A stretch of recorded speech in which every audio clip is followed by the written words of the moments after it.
بسم اللہ الرحمن الرحیم۔ السلام علیکم، میرا نام حکیم محمود الحسن ہے۔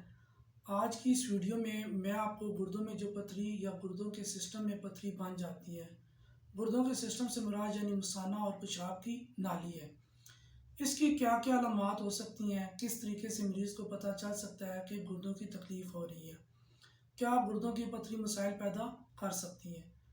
کچھ مریض ہوتے ہیں جن کے گردوں میں پتھری ہوتی ہے، اس کو کوئی تکلیف درد کوئی علامات نہیں ہوتی، بائی چانس کسی اور وجہ سے الٹرا ساؤنڈ کروایا، اس کو پتہ چلا کہ اس کے گردے میں پتھری ہے۔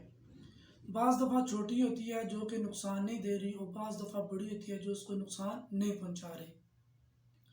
بعض دفعہ ایسا بھی ہوتا ہے جب گردے سے پتھری نکل کر پیشاب کی نالی میں آ کر پھنس جاتی ہے، بہت شدید درد کرتی ہے، مریض کو الٹی بھی ہو سکتی ہے اور بخار بھی ہو سکتا ہے، پیشاب کی تکلیف بھی ہوتی ہے، جلن، درد اور پیشاب کے ساتھ خون کا آنا۔ کچھ ایسے مریض ہوتے ہیں جن کی پتھری نکلتی رہتی ہے، جب نکلتی ہے تو پتہ چلتا ہے، کوئی علامات، درد، تکلیف کا کوئی مسئلہ نہیں ہوا۔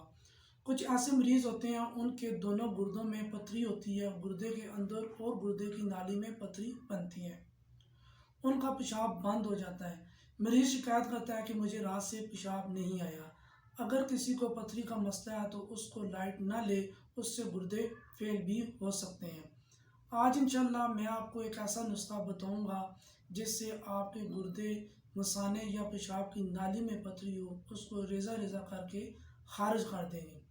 نسخہ نوٹ فرمائیں: زیرہ سفید، کلمی شورا، نشادر، جوخار، سجی سفید۔ تمام چیزوں کا وزن 50-50 گرام ہے۔ ان کا پاؤڈر بنا کر صبح شام نہار منہ 1 ٹی سپون 1 گلاس پانی کے ساتھ آپ نے استعمال کرنی ہے۔ انشاءاللہ 7 دنوں میں آپ کی پتھری خارج ہو جائے گی۔ امید کرتا ہوں آپ کو یہ میری ویڈیو پسند آئی ہوگی۔ ملتا ہوں ایک نئے ٹاپک کے ساتھ۔ اللہ حافظ۔